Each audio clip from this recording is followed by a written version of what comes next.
খবরটা আমরা পেয়েছি বেশ কয়েক পর।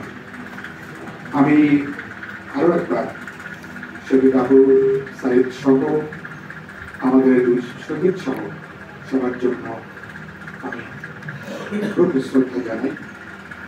পরিবারগুলোর জন্য আমাদের প্রতি সমবর্তিতা, যারা আহত হয়েছেন তাদের জন্য আমাদের প্রতি সমর্থন।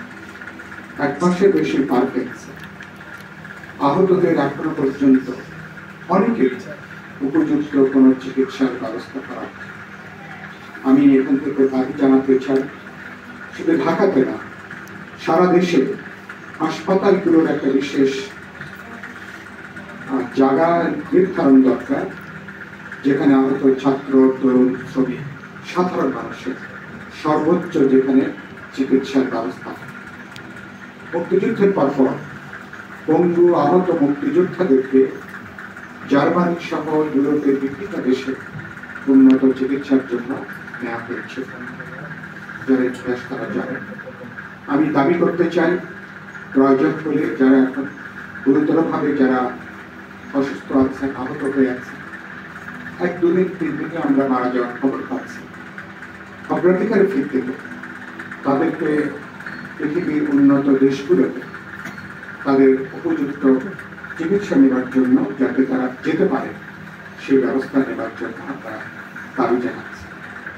এবারকার এই আন্দোলন, অভ্যুত্থান, জাগরণে পার্টির সদস্যরা যেমন আহত হয়েছে, আমাদের পার্টির রাজনৈতিক পরিষদের সদস্য আবু হাসান টিপু, তিনিও গুলিবিদ্ধ হয়েছেন। আজকে এখানে একটু আগে সম্প্রতি বক্তব্য রেখেছিলেন, যিনি সভাপতিত্ব করছেন ফাইজুর রহমান মনির আমার সাথে 19 জুলাই গণতন্ত্র মঞ্চের যে বিক্ষোভ, প্রেস ক্লাবের দিকে যেতে এখন প্রেস ক্লাবের মেট্রো রেল স্টেশনের নিচে পুলিশের যে বেপরোয়া গুলি, সাউন্ড গ্রেনেড এবং টিয়ার শেল, সেখানে আমাদের পার্টির 15 জন সেখানে আহত হয়েছে।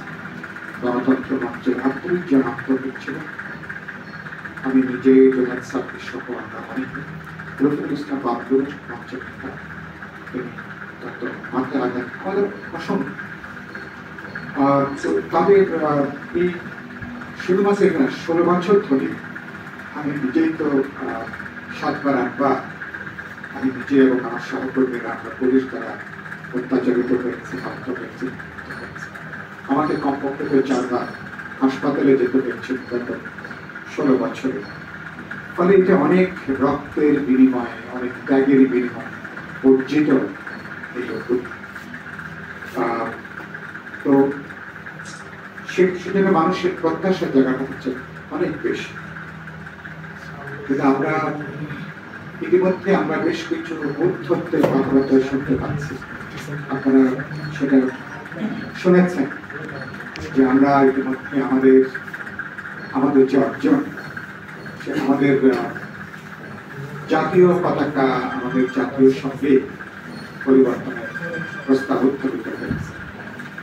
গতকালকে নবাব সলিমুল্লাহ একাডেমি নামে আমরা করে অজানা একটা একাডেমি প্রেস ক্লাবে তারা একটা আলোচনা সভা, সেখানে মোহাম্মদ আলী জিন্নাহকে এবং সেখানে জাতির জনক হিসাবে আখ্যায়িত করবার চূড়ান্ত বৌদ্ধত্ব দেখানো হয়েছে। এগুলো পুরোপুরি একটা ফাজলাম। এই ফাজলামগুলো অনেকগুলোকে বন্ধ করা দরকার এই ধরনের। এবং আমরা দেখছি যে এবারকার এই ছাত্র গণঅভ্যুত্থানের সুযোগ নিয়ে অনেক পরাজিত শক্তি, অনেক অপশক্তি, মুক্তিযুদ্ধ বিরোধী শক্তি, এমনকি ছাত্র জনতার এই অভ্যুত্থানের সুযোগে ঘর পড়ার মধ্যে যারা আলু পোড়া দিয়ে খেতে চান, এরকম অনেক অপশক্তির আমরা বহুমুখী তৎপরতা লক্ষ্য করছি। ইতিমধ্যে এগুলোর বিরুদ্ধে জনগণ প্রতিবাদ করছে, জনগণের নানা অংশ তারা প্রতিরোধের সম্মুখীন হয়েছে। আমি অন্তর্বর্তী সরকারকে পরিষ্কার করে বলতে চাই, এই সমস্ত তৎপরতাগুলো পুরোপুরি মুক্তিযুদ্ধের শুধু চেতনা না, এবারকার ছাত্র গণঅভ্যুত্থানের চেতনার তার পরিপন্থী, আমাদের স্বাধীনতার সার্বভৌমত্বের পরিপন্থী। এটা এক ধরনের রাষ্ট্রদ্রোহমূলক এক অপরাধ। সুতরাং এই অপরাধীদেরকে কোনোভাবে মাথায় তুলে রাখার কোনো সুযোগ নেই। তাদের ব্যাপারে আইনগত যে বিধি ব্যবস্থা সেগুলো আমরা দেখতে চাই। ছাত্র সংগঠন, বিপ্লবী ছাত্র সংহতি তার শুরু থেকে এই পুরো ছাত্র আন্দোলনের সাথে তাদের মতো করে বৈষম্য বিরোধী ছাত্র আন্দোলনের নেতা কর্মী সমর্থকদের সাথে মিলে কাঁধে কাঁধ মিলিয়ে ভাইয়ের ভাইয়ের মতো বন্ধুর মতো করে এই দীর্ঘ লড়াই তারাও যুক্ত ছিলেন। তাদের নেতা কর্মীরা অনেকে আহত হয়েছেন। দাবিটা ছিল পরিষ্কার, শিক্ষা নিয়ে যে বাণিজ্য সেটা বন্ধ করতে হবে। দাবিটা ছিল সরকারি চাকরিতে যে বৈষম্য, সেই বৈষম্যটা সেটা দূর করতে হবে। দাবিটা ছিল শিক্ষাকে যেখানে পুরোপুরি এটা বাণিজ্যে পরিণত করা হয়েছে, কেনা বেচার জিনিসে পরিণত করা হয়েছে, সেটাকে আজকে বন্ধ করতে হবে। এবং আপনারা জানেন যে দেশে যে শিক্ষার যে বৈষম্য, 6 ধরনের শিক্ষা ব্যবস্থা দেশে এখন চলছে। আধুনিক কোন গণতান্ত্রিক দেশে এক দেশে এরকম বহু ধরনের এরকম বৈষম্যমূলক শিক্ষা ব্যবস্থা থাকতে পারে। শিক্ষার বৈষম্য প্রকারান্তরে তীব্র সামাজিক বৈষম্যের জন্ম দিচ্ছে। আবার সামাজিক বৈষম্য শিক্ষার অধিকারের সুযোগের বৈষম্য আবার বাড়িয়ে তুলছে।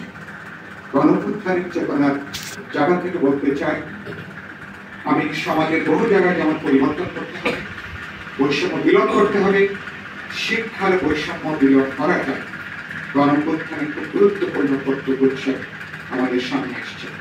বন্দী শিক্ষা জামালি উল্লেখ করেছিলেন, এর আগের যিনি শিক্ষামন্ত্রী ছিলেন একবার নুরুল ইসলাম নাহি, তারপরে বিপুল, তারা শিক্ষার গোটা একটা গণমুখী শিক্ষা প্রতিষ্ঠানকে চর দখলের মতন করে তারা একটা দখলদারিত্ব তারা কায়েম করেছে। এটা অবিশ্বাস্য একটা, কোন আধুনিক গণতান্ত্রিক রাষ্ট্রে কোন ছাত্র সংগঠন এভাবে বিশ্ববিদ্যালয়গুলোকে চর দখলের মতন একটা জমিদারি দখলদারিত্ব এভাবে তারা কায়েম করতে পারে।